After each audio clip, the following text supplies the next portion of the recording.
Now, speaking of shopping and the Gap, our next little segment that I wanted to talk about, because we all grew up in Kansas City, we all grew up watching movies. I just thought like a really good place to talk about where we probably all saw a lot of movies was Ward Parkway Mall. Oh, all movies. Yeah. All movies in my, I mean, I went there other the Tivoli for art movies when I was younger, but other than that, it was Ward Parkway for me. It was fully Ward Parkway. Because this was a mall that typically, I mean, Justin, you were a little older, so if I went to the movie with you, you could drive us to the movie. But otherwise, if I was spending the night at a friend's house, you would get dropped at the mall with your friend with $20. I mean, if you're lucky, $20 to buy your ticket to the movie, concessions, and like maybe a book at Walden Books, or like you might have a little spending money left over. Spending money for Aladdin's castle. Yes. That's where we got dropped off. Yes. So there was the most amazing arcade in the world right next to Ward Parkway movie theaters. Did you ever have a birthday party there? No. I didn't either. I didn't. But I saw them and I pined for them. I know, but I've never been in, I mean, it's closed now, but I've never been in the birthday party room. Only saw it through the glass. Right. I was the kid that you would look at it and just be like, wow. And they'd have, those kids would have unlimited quarters or something like insane. Yes. Well, because so not quarters. Remember, Aladdin's castle had tokens. That's right.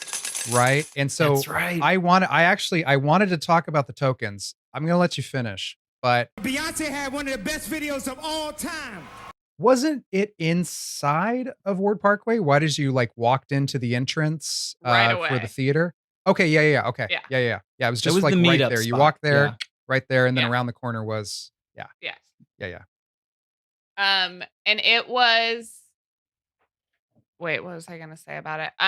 Yeah, I mean, I never really even barely went into like the video game part of it. I mean, for me, it was like all skee ball. It was all that mining gold game, that Miners Gold. Right. You get a lot of tickets on that. There was Big Mama. Do you guys remember? No. Big Mama? Not at all. Big Mama was just this like big like puppet with a huge mouth that you would throw balls in her mouth and feed her. Oh, yeah, right. Well, okay, so in the back. No, let's talk about that real quick. And Bozo the Clown with the buckets. That was big. Yeah. Okay. Yeah, because there was like 6 buckets because that was like the same thing that he would do on the TV show, right? Yes.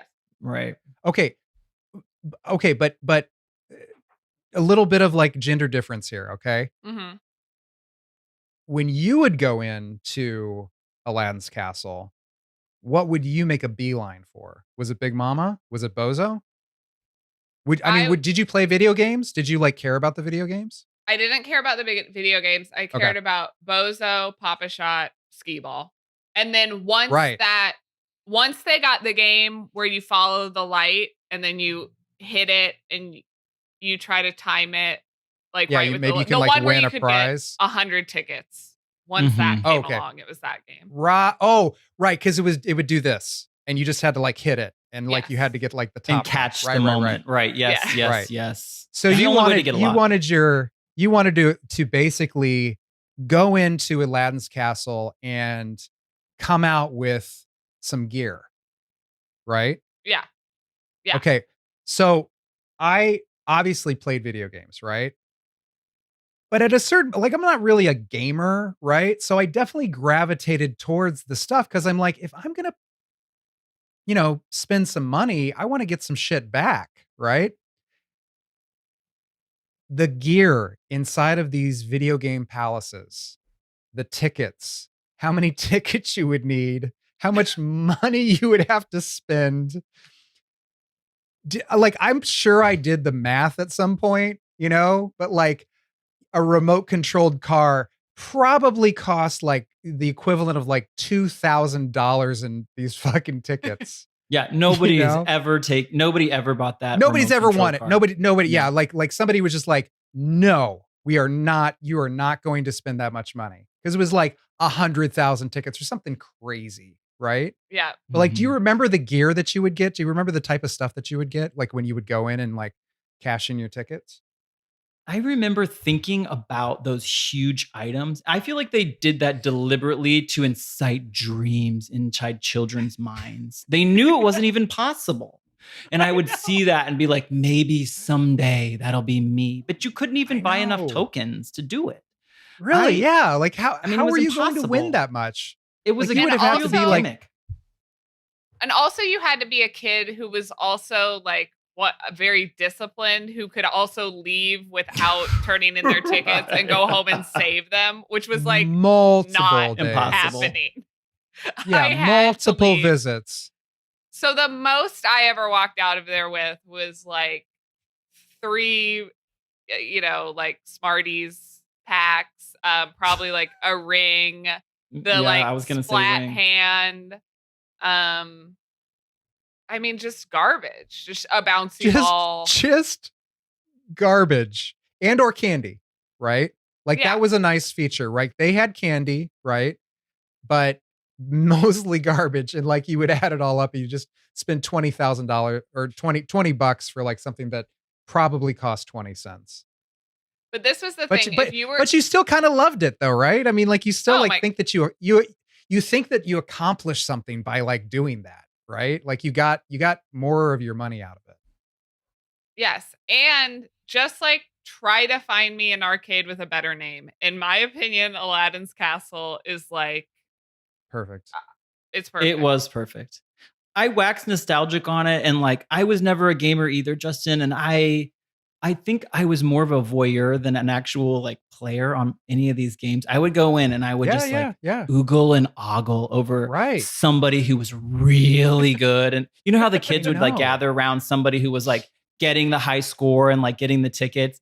I was more of like a dreamer where I'd watch these people be like, wow, maybe they'll get the remote control car. I remember that remote control car. I like to think that is true. You might have just implanted it in my brain, but now I can see it. I'm sure. Okay. How cool. You're Aladdin's Castle corporate headquarters, right? And you're thinking of like what a kid would want and dream for.